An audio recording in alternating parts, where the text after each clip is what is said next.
السلام علیکم ورحمۃ اللہ وبرکاتہ۔ اللہم صلی علی سیدنا محمد وعلی آل سیدنا محمد وبارک وسلم۔ برادران اسلام،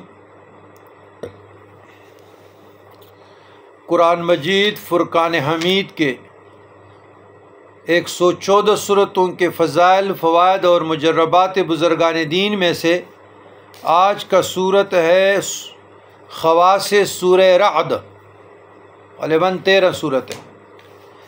اگر کوئی لڑکا بچہ بہت روتا ہو یا کسی کو خوف ہو، انزائٹی ہو، ڈپریشن ہو، چڑچڑاپن ہو، نیند میں ڈرتا ہو، نیند نہیں آتی ہو، اس میں برداشت کی صلاحیت ختم ہو جائے، تو نفسیاتی امراض میں جو مبتلا لوگ ہیں، کبھی کسی کو رونا آتا ہے، خوف آتا ہے، ڈر لگتا ہے، تو 19 بار پڑھ کر سورہ رعد دم کیا کریں، تو انشاءاللہ خوش اور خرم رہے گا۔ جب کسی ملک کا حاکم جابر ہو، ظالم ہو، متکبر ہو اور رعایا اس سے تنگ ہو، عوام اس سے تنگ ہو اور ناحق اس کے ایڈمنسٹریشن لوگ ناحق ایذا پہنچاتے ہو، تو اس صورت کو کاغذ پر لکھ کر بارش کے پانی سے عرق گلاب میں اور بہتے دریا میں اس کا تعویذ ڈالیں، یا دریا کے کنارے دریا کو دیکھ کر، پانی کو دیکھ کر اس صورت کو پڑھی جائے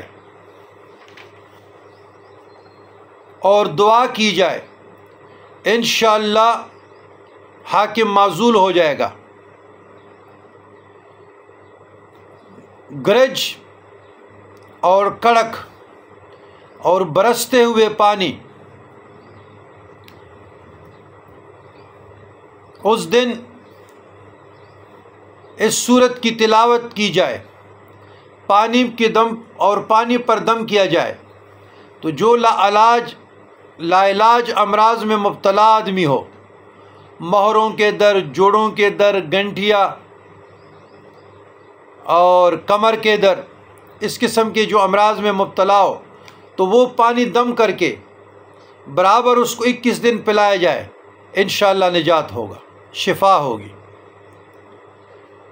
تو یہ صورت حل المشکلات کے لیے اکثیر ہے۔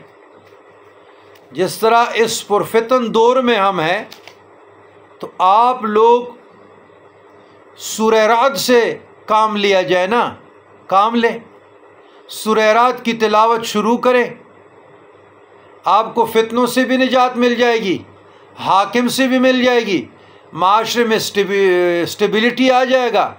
تو آپ لوگ آج سے شروع کریں، آپ دعاؤں سے کام لے لیں نا اللہ کی بارگاہ میں، استغفار سے کام لے لیں۔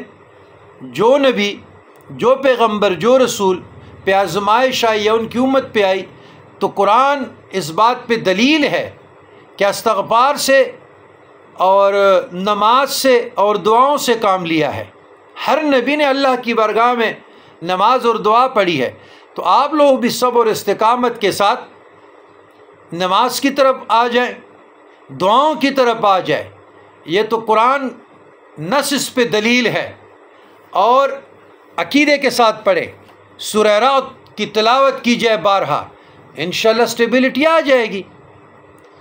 لیکن اجتماعی طور پر توبہ کرنے کی ضرورت ہے، انفرادی نہیں، انفرادی تو ہم کر رہے ہیں، اجتماعی اللہ ہمارے گناہوں کو معاف فرما دے گا، خوشحالی کا دور دور ہو جائے گا، تنگ دستی مفلسی سے نجات ہو جائے گا۔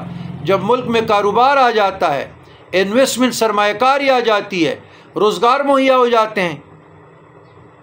جس طرح کرونا کے باوجود عمران خان کا دور تھا، اور اتنی ساری دنیا میں ایک کربلا کی کیفیت تھی، ایون کہ کعبۃ اللہ تک بند کر دیا گیا، مسجد نبوی صلی اللہ علیہ وآلہ وسلم تک بند کر دیا، پابندی لگ گئی، عمروں پہ لگ گئی، حج پہ لگ گئی، لیکن اس کے باوجود پاکستان میں پرسکون زندگی تھا، خوشگوار زندگی تھا اور خوشحالی کا دور تھا۔ غلطیاں اپنی جگہ پہ وہ انسانوں سے ہوتی ہے، تو اسی طریقے سے آپ سورہ رات کو وظیفہ بنا لیں۔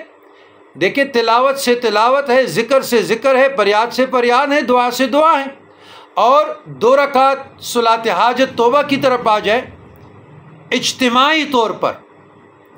آپ اجتماعی طور پر توبہ طائب ہو جائیں، حالات بدل جائیں گے۔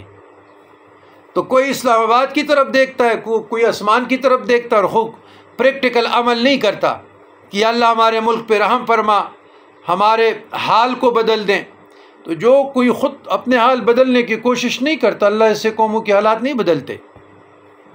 ربنا ظلمنا انفسنا وان لم تغفر لنا وترحمنا لنكونن من الخاسرين۔